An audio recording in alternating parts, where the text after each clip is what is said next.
Bonjour, je suis Sylvie Harlet, juge international World Sailing, la Fédération internationale de voile, et je vous propose une série de vidéos pour vous familiariser avec les règles de course à la voile. Dans la première vidéo, vous vous rappelez qu'on avait vu que quand on va à une régate, il y a finalement trois grands textes à connaître qui s'appliquent. Alors il y en a d'autres, mais ce sont les trois principaux, qui sont évidemment le livre des règles de course à la voile, qui est un peu la Bible, et qui s'applique à toutes les régates n'importe où dans le monde. Et on avait vu que sur une régate donnée s'applique aussi l'avis de course, qui est un peu le carton d'invitation, et les instructions de course qui vont préciser un certain nombre de choses pour la régate à laquelle on participe. Et on avait vu que le plus important, c'est pas tellement de connaître par cœur et de lire de façon linéaire ce qu'il y a dedans, mais plutôt de bien comprendre ce qu'il y a dans chacun de ces textes. Et bien aujourd'hui, on va faire exactement le même exercice en faisant un zoom sur le livre des règles de course à la voile. Parce que le meilleur moyen de s'en dégoûter, c'est d'essayer de le lire de façon linéaire, du début jusqu'à la fin. C'est un bouquin, il comprend 116 pages, et le lire de cette façon-là, c'est absolument indigeste. Ce qui est important, là encore, c'est de comprendre comment il est organisé, pour savoir, un petit peu comme un placard qui contiendrait des tiroirs, ce que chaque tiroir comprend. Et pour ce faire, le meilleur moyen, c'est de visiter le sommaire.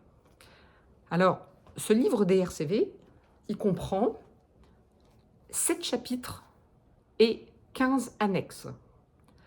Aujourd'hui, on ne va pas parler des annexes, on y reviendra plus tard. On va faire un zoom sur les fameux 7 chapitres.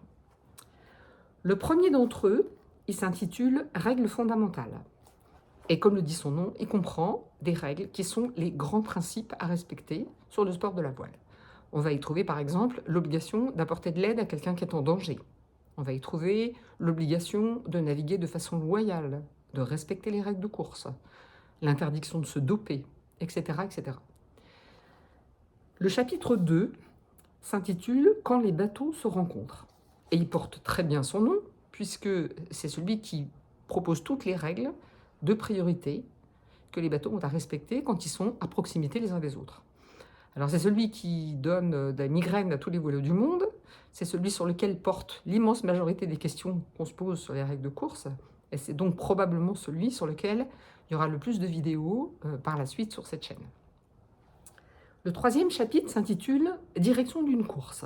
Et c'est un petit peu le coin du comité. Il contient toutes les procédures que le comité va suivre pour diriger la course sur l'eau. Par exemple, la procédure de départ qu'il va suivre, qui d'ailleurs peut être modifiée dans les instructions de course. On y trouve une règle qui explique que le comité ne peut pas bouger une marque à partir d'un certain moment dans la procédure.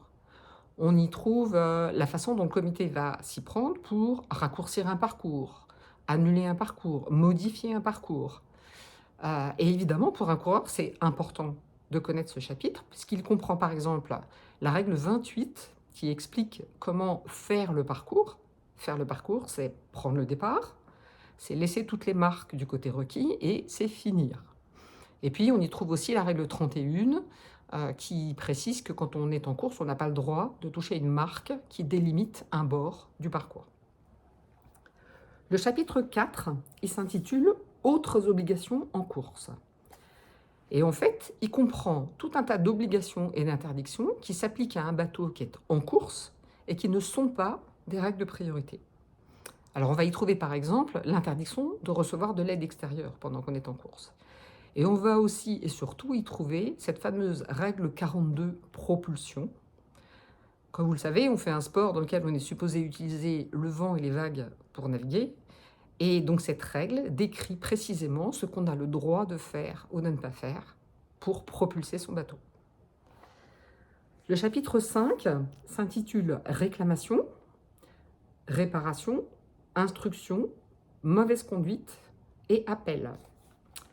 C'est un petit peu le coin judiciaire, c'est le coin du jury, mais c'est très important pour les coureurs de le connaître aussi.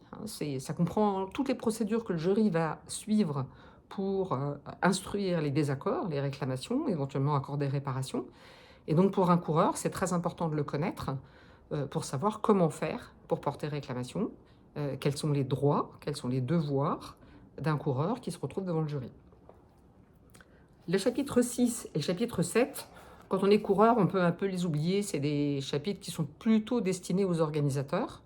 Le 6 parle d'inscription et de classification de coureurs, en gros, qui a le droit de s'inscrire à une compétition.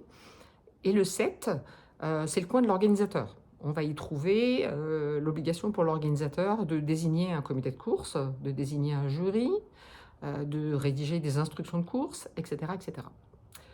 Donc en fait, quand on est coureur, ce dont on s'aperçoit, c'est qu'on va avoir besoin évidemment de ce qu'il y a dans le chapitre 1, le 2, qui va être notre cœur de métier, le 3 pour les procédures sur l'eau, le 4 pour les obligations pendant qu'on est en course, et puis le 5 si ça se passe mal.